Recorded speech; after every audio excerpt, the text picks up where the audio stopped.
présumé vol de pétrole bi nga xamante ni nee nañ état bu Sénégal moom moo koy def Gambie waaye démentir nañ loolee ba blanchir Sénégal bu baax a baax ki nga xamante ni nag moom moo daal di nekk le ministre gambien bu jiite lépp jëm ci wàllum pétrole énergie ak mine moom moo daal di démentir yooyu accusation yi nga xamante ni nee na daf ko daal di qualifier ay accusations sans fondement mi ngi koy dénoncer tamit ne des propos trompeurs yoo xamante ni dañ ko destiné semer li nga xamante ni moom moo di confusion jëm ci li nga xamante ni moom moo di opinion publique bi bu ñu sukkandikoo sunu naataango yoo nekk ci les échos mu ne le gouvernement gambien ci boppam moo daal di insister ci li nga xamante ni moom moo di respect strict bi nga xamante ni jëm ñi ci droit international ba pare di fàttali nit ñi prudence bi nga xamante ni nit ñi war nañ koo am face à la désinformation maanaam wax loo xamante ni informe loo xamante ni du dëgg war a wax li daal di cay wax leneen ba tamit ministre mi ngi préciser askan ni réalité bi ci boppam moom moo daal di nekk benn découverte pétrolière amuñu ko fa fay wala gaz fa nga xamante ni moom moo daal di nekk ca Gambie ba exploitation war ci mën a am donc mu daal di démentir mbir moomee daal di blanchir Sénégal bu baax a baax rawaan leeral mbir mi ne mbir yi ay mbirum révélation la ay mbirum wax pour jaxase opinion publique bi la waaye amul benn sàccum pétrole boo xam te ne am na ci. Oui, une bonne sortie que je salue et que bon def nañ ko rapidement dama naroon wax ne sax xaw na yéex mais c'est pas très voilà yéexul trop parce que rumeur yi bi mu commencé daw peut-être mën nañ ne yàggul. mais gis nga bokk na ci li gën a dangereux ajaaru ba mooy bàyyi rumeur bu fausse muy prospérer parce que gis nga en réalité xel moo nekk lu doy waar parce que xel maanaam gis nga boo ko tegalee dara bu fekkee ni indiwoo ko loo xamante ni dafay contredire loolu c'est-à-dire ci saa si moom ci boppam dafay jël initiative boppam di teg ay puzzle ah d'accord kon lii boo ko boolee ak lii ak lële kon certainement lii mooy dëgg alors que tubaab dafay wax ne tout ce qui est logique n'est pas forcément vrai dañ lay wax ne un système c'est un ensemble d'éléments liés entre eux non pas que dans leur véracité mais dans leur logique c'est-à-dire une chose peut être logique et ne pas être vraie moo tax des fois rumeur bu amee c'est-à-dire il faut que les personnes yi nga xamante ni ñoo habilité pour wax ci ñi nga xamante ni ñoom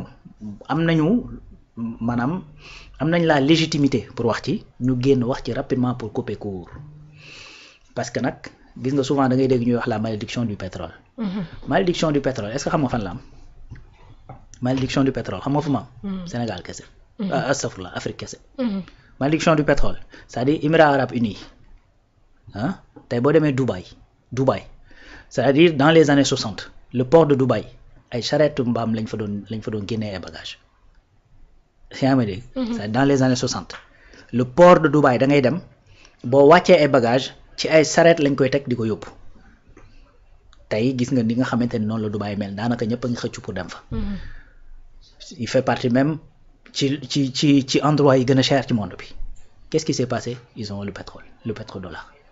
c'est tout gis nga boo demee États-Unis li ñu am ci pétrole kenn xamul nan la toll mais juste que comme ñoom tout le temps ils sont dans la proactivité di xool démb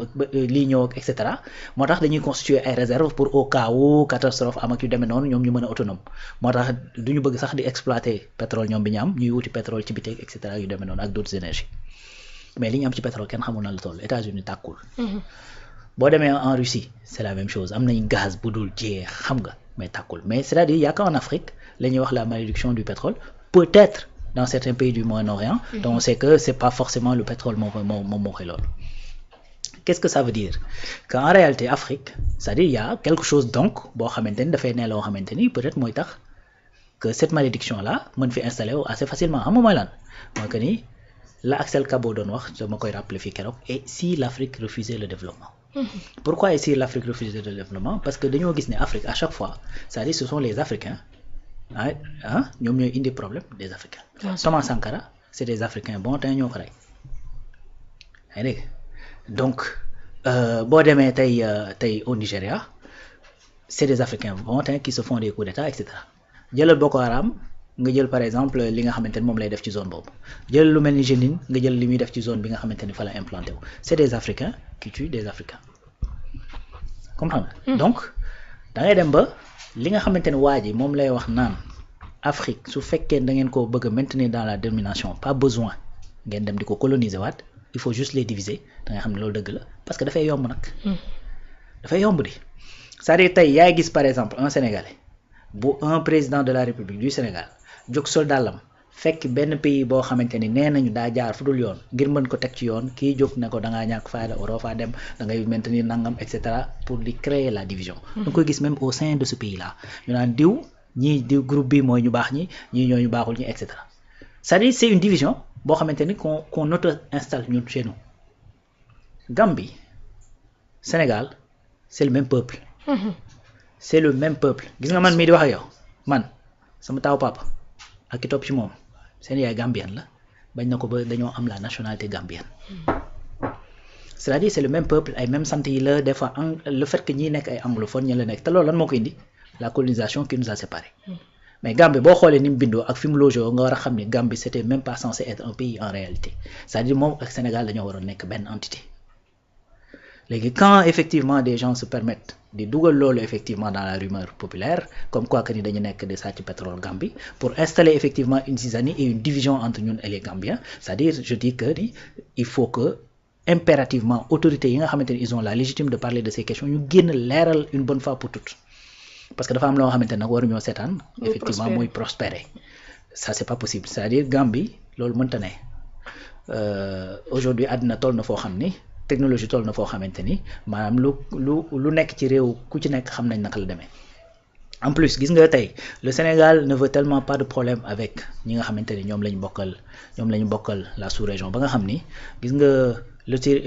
la frontière entre le Sénégal et la Mauritanie a été redessinée ñu bari dañuy wax naan Senghor da ko def pour garder bopp gaynde bi mais c'était plutôt effectivement à la fois peut-être loolu mën na nekk dëgg du ma ko weddi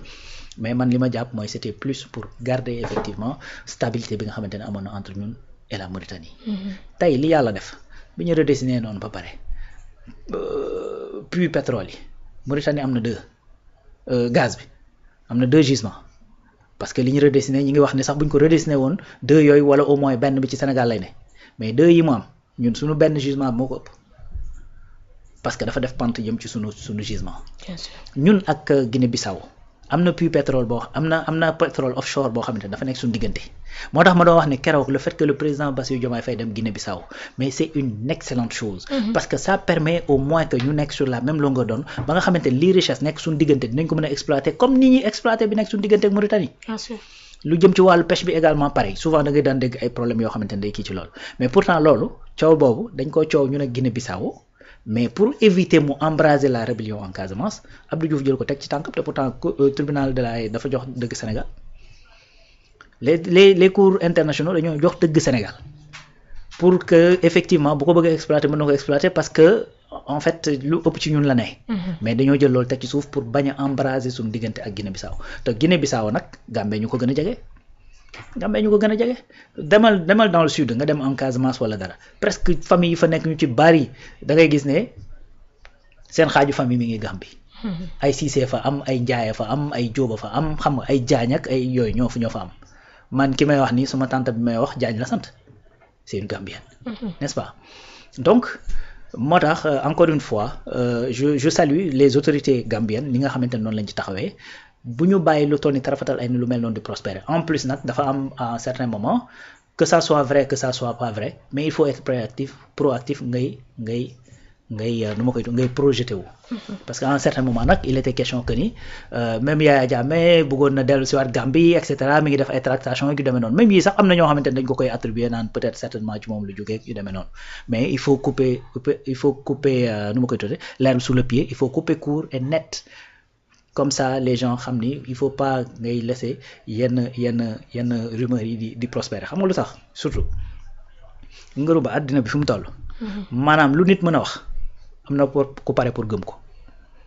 est-ce que xam nga loolu. c'est-à-dire loo mënti wax quelle que soit effectivement la bêtise de li ngay wax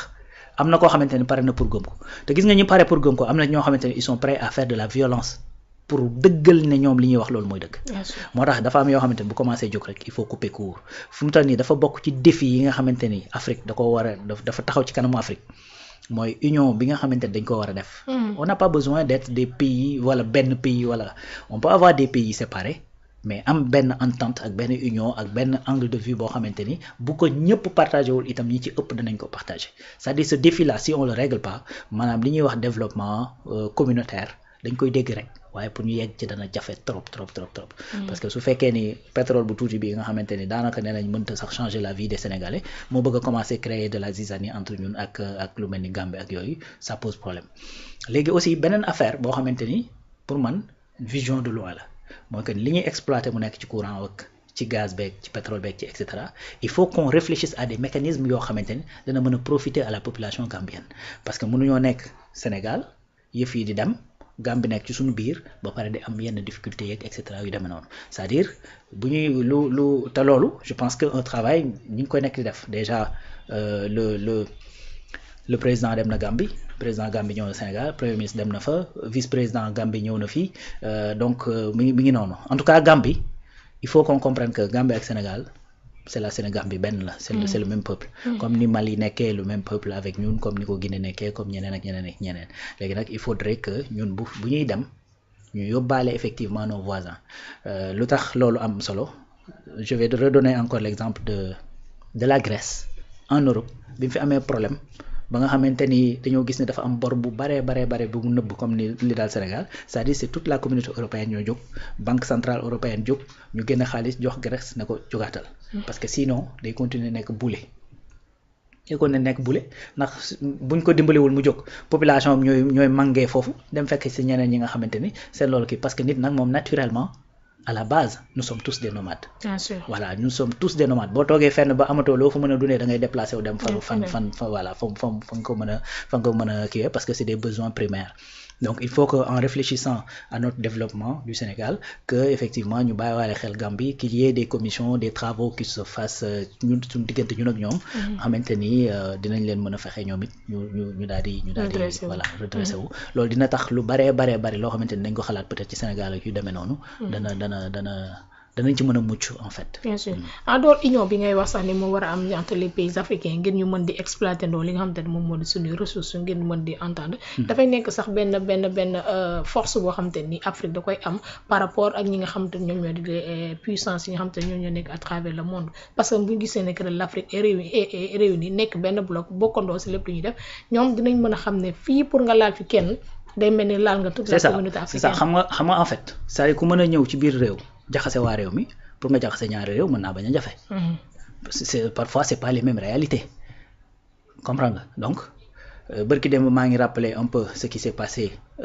Congo Brazza bi premier ministre di ñëw maa ngi koy rappeler Congo qu'est-ce qui s'est passé c'est-à-dire il y a le président Gwabi qui est assassiné dans les début années 70 je crois